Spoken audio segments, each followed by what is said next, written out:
Hello everyone, welcome to back my channel. I hope everyone is having a wonderful day.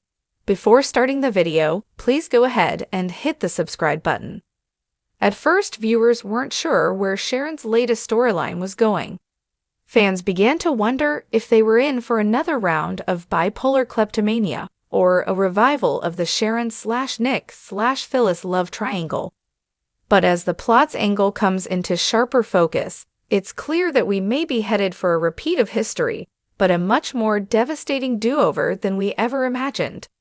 It all started with some off behavior on Sharon's part as she conversed with the likes of Adam and Chelsea in the coffee house. Then it was revealed, through a chat with Nick, that her doctors had changed up her bipolar meds. Sharon began to zone out a lot and seems to have become fixated on memories surrounding Cassie and her death.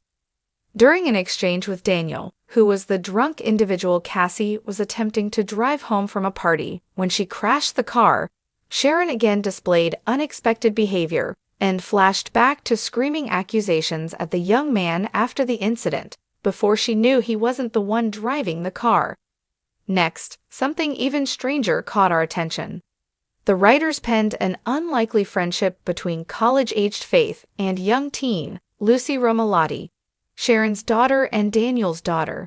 We took that as a sure sign of where things were headed, but the anvils kept coming. During Faith and Lucy's first sit-down, the teen asked about college parties and mentioned drinking specifically.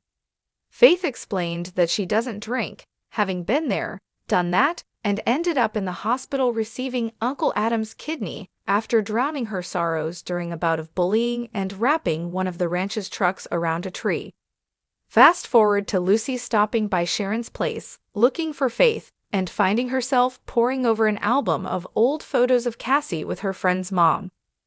While Sharon didn't reveal Daniel's role in Cassie's life-ending car wreck, Heather later alluded to it and said that it had taken Daniel a long time to get over his guilt, presumably for drinking too much, which led to the tragic circumstances.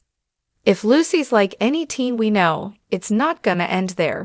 As Sharon warned Daniel, she'll date until she discovers that her father's drinking was the reason Cassie got behind the wheel that night.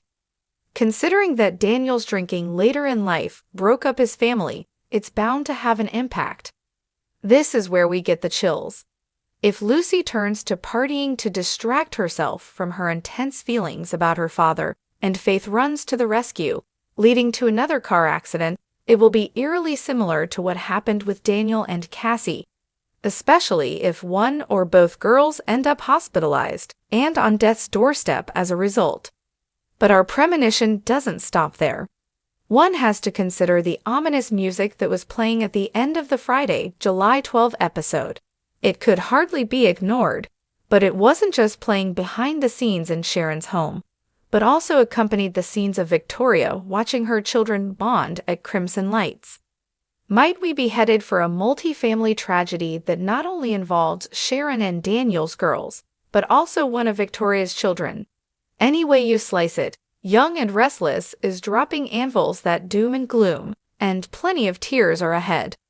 Not to mention a ghastly repeat of history for Sharon, who is already struggling, and Daniel, who has worked so hard to put his past transgressions behind him. To have this type of tragedy touch their families again would be nothing short of devastating.